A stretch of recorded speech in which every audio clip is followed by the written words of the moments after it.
we have got a wonderful group that we've assembled to talk about a very important issue, not just in the city of Albuquerque and the state of New Mexico, but really nationwide. And as a mayor and as a city, we are so very proud to have been asked by the White House to be one of the leading cities to begin a national dialogue on mental health issues. This is a dialogue that the President and the White House have asked several mayors to get started around the country on July 20th of this Saturday from 9 o'clock to 4 o'clock at the National Hispanic Cultural Center. We will be having the first of these summits. I believe the city of Sacramento will also be having one on the 20th, and then there will be other cities from around the country who will then join us in this very, very important national dialogue. Let's talk about why it's important to have this discussion.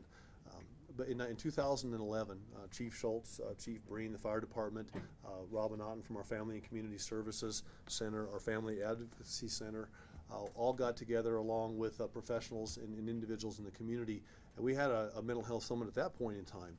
At that time, based on the really great work that got done at that summit, we were able to come up with this handbook that's called Ideas in Mental Health, a pocket guide to where the brain matters. And this is a great book that has resources, ideas, ways to help families facilitate when they've got someone in their family who's living with mental illness, or for individuals who are finding themselves living with mental health issues. In New Mexico, we have 2 million residents, and close to 72,000 adults live with serious mental health issues, and about 22,000 children also live with serious mental health conditions in the state of New Mexico. Suicide. We've had some very public tragedies lately with Carlos Vigil from Valley High School. We actually had a city employee who committed suicide over the weekend. Suicide is almost always the result of untreated or undertreated mental illness. 9.1% of Greater Albuquerque high school students have attempted suicide in the past 12 months. That's a sobering statistic. Over 20% of adults living in Bernalillo County have a history of diagnosed depression. 1/2 of adult mental health problems begin before the age of 14. And supportive and meaningful relationships, we know, help build resilience and well-being, and that's what this is all about. And we are so very excited, as I said, to be really one of the first cities to engage in this national dialogue. Robin Otten, who's here with me today, who's my Director of Family and Community Services, in June were invited to the White House. We went out and I joined 4 other mayors at that point in time, along with experts and individuals who, as I said, are living with mental illness, providers and other advocates at the White House to kick off this really important national discussion. The President and the Vice President were both there, did a wonderful job of really framing the issue, and then they have brought in Everyday Democracy. I'm going to have Martha say a few words in a few moments to help mayors like myself around the country to really bring this dialogue back to Main Street and really take the information that we gather from around the country, put that all together, take that back as part of a national discussion. So we came back excited about the opportunities. We think that we can make meaningful change. We think there's a number of things that we have to do. We have to eliminate stereotypes. We have to provide education, break down stigmas, and we have to make sure that people understand that there are resources available. We know there are gaps in resources. Help find ways to break down barriers, like we have done with Albuquerque Heading Home, for example, allowing people to get into housing. There's a lot of work to be done on the front end of that, just on paperwork and on making sure that people had access and that people had the ability to get the help that they needed when they needed it. And mental health issues are no different in many ways than that. So there's a lot of work to be done. Figuring out where the redundancies are, finding ways to reduce those, finding out what the gaps in services are, and frankly finding out ways to let folks know that it's okay to have the discussion, it's okay to get treatment, it's okay to talk about it. And as a mayor, one of the things that I try to do, we've done, like I say, with homelessness initiatives and other things, it's okay for us as a community to have discussions that sometimes people find difficult, but it's so vitally important that we do. And we're just very, very honored to be on the front end of this discussion nationally. I've got some people in the room, too many to go through individually, but I want to thank a number of people. Con Alma Health Foundation, thank you so much. The McCune Charitable Trust, United Way of Central New Mexico, NAMI is here in force. YDI is working with us. We have the Mayor's Youth Advisory Council, a council that we put together a number of years, several years ago. We're going to bring the youth actively involved in this, because part of this discussion that we're having, called Creating Community Solutions, is really going to revolve around the youth. Because as I said earlier, half of all mental illness issues are diagnosed prior to the age of 14. And so we want to make sure our youth understand some of this as well. We have Optimum Health Center for Health Policy at UNM working with us. We have APS working with us. We have the New Mexico HSD and Everyday Democracy also. And I know that we've got Everett Hill here. Everett is up. Everett, you're supposed to be up here.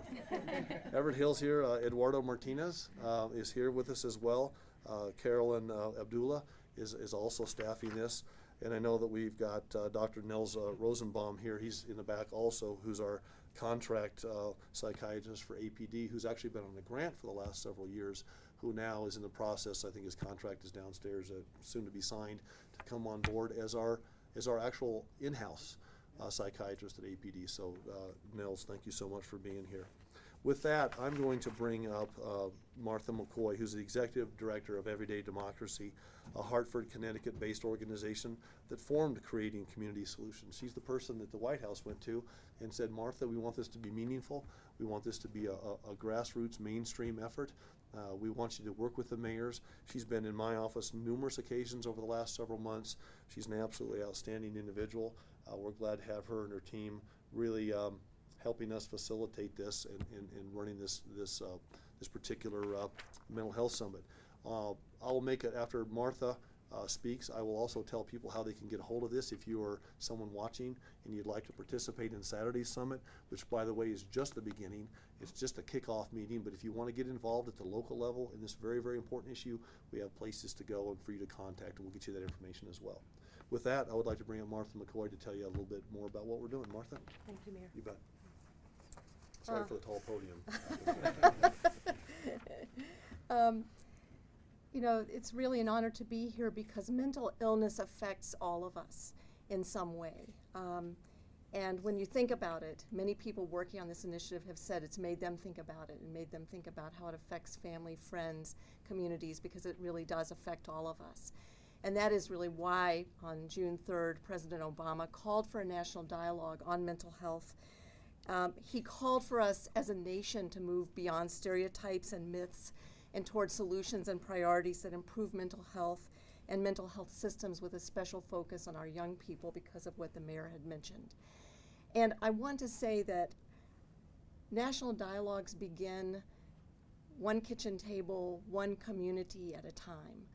And it is really outstanding that Albuquerque is taking the lead as one of the lead cities in this initiative. We have been working here for several years, and we have worked with the community closely, and we have seen the civic capacity, the community capacity that is here for people to come together, to dispel stereotypes, to work together, and to take on really critical issues, to have the kind of honest conversation the mayor was talking about. And that's why when the White House came to us, we said, as a national partner in this initiative, that we believed that Albuquerque, New Mexico would make a fabulous lead city. And because of the work that has gone on here in Albuquerque on this issue, and because the mayor and his team and this diverse steering committee is committed to building on that work and to say, how can we take it even further? How can we further this honest conversation here in Albuquerque? The event on Saturday will include people from all backgrounds. It will be demographically representative of the whole community, with extra representation from young people, from people with lived experience in mental health challenges, from family members whose family members have lived experience, and from concerned community members who may not have ever thought of this as a particular issue that has been something they've learned about or thought about, but they want to have a chance to learn about it and make a difference. And so all those kinds of people will be coming together. We'll be sitting together in small tables around the National Hispanic Cultural Center. We'll be sitting in facilitated small group conversations where people have a chance to share their concerns, speak honestly, listen to other people, think about what's happening in the city, and offer ideas about what they and their neighbors and the community institution should be doing next in order to take Albuquerque to the next step. So it's going to be a wonderful conversation. We know that the nation is looking at Albuquerque this weekend as it is taking this courageous first step to do this conversation on mental health and mental health challenges. And I also want to add that the July 20th event, the event this Saturday, is really just the beginning of this kind of conversation in the community.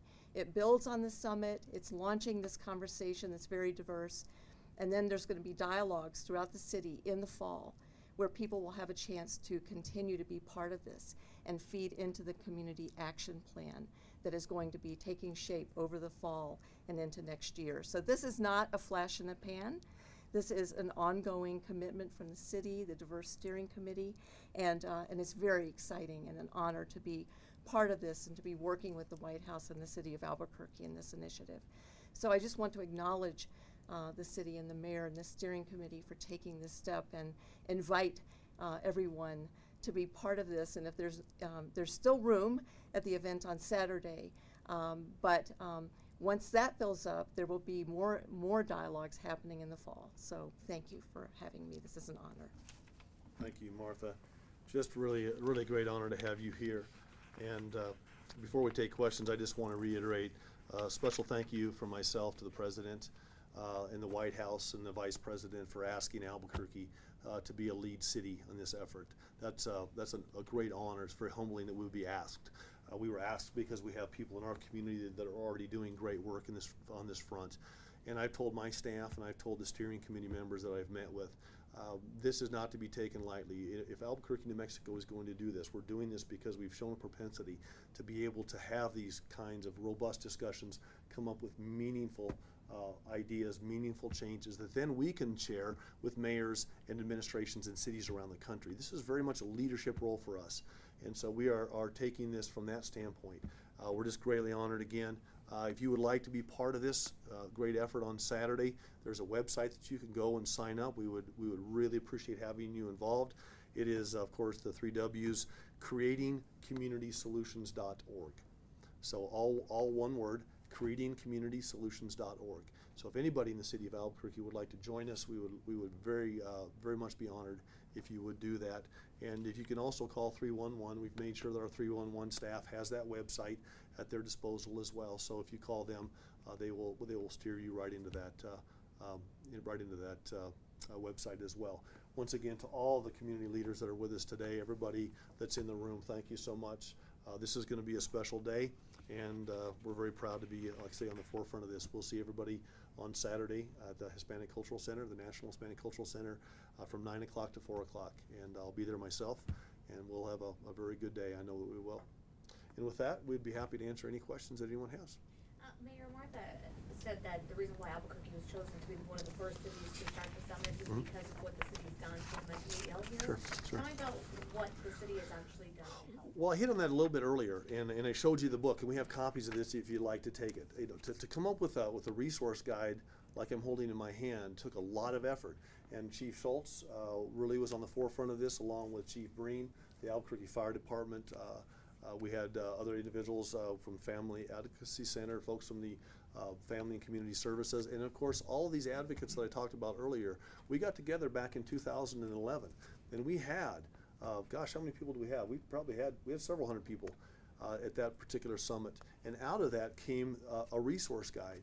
This resource guide is available in English and Spanish, and it's in English now in my hands. We have it in Spanish on the website, and we're working to get the Spanish version printed as well for this. I think we're coming up with another $6,000 to get that done here shortly, and so we're going to do that. So I think we've actually taken meaningful steps, maybe more than other cities have taken in the last several years, to really open up the dialogue. And if you get a chance to look through this resource guide, you'll find many ways in here that you can, gives explanations of mental health, certain mental issues in here. It also has resources, places for people to call, and so it's not only an educational document, but it's a resource guide for our community. So I think that was a very big step. And then I think too that Pam Hyde used to work. I used to work with Pam. She was a cabinet secretary in the state legislature, and Pam was one of the folks that called me very early on in this discussion as well. So I knew Pam when I was in the state legislature, and she was at Health and Human Services, I think, at the state level. Robin Otten's been a cabinet secretary of that agency as well. And she called up and knew that we were doing meaningful things with homelessness initiatives and others. And so I think we've just shown as a city that we have individuals that are willing to tackle tough issues here and make meaningful progress. So this is the biggest thing we've done at this point. But it's on an everyday basis. If you talk to our CIT team members, or if you talk to Jody Jepson, or you talk to Mr. Bacchus, or you talk to other individuals in our organization, they're out there doing in NAMI and YDI and APS and UNM. People are out there doing good things every day, and I think that was recognized by the White House. So I'm very proud of this team and this community.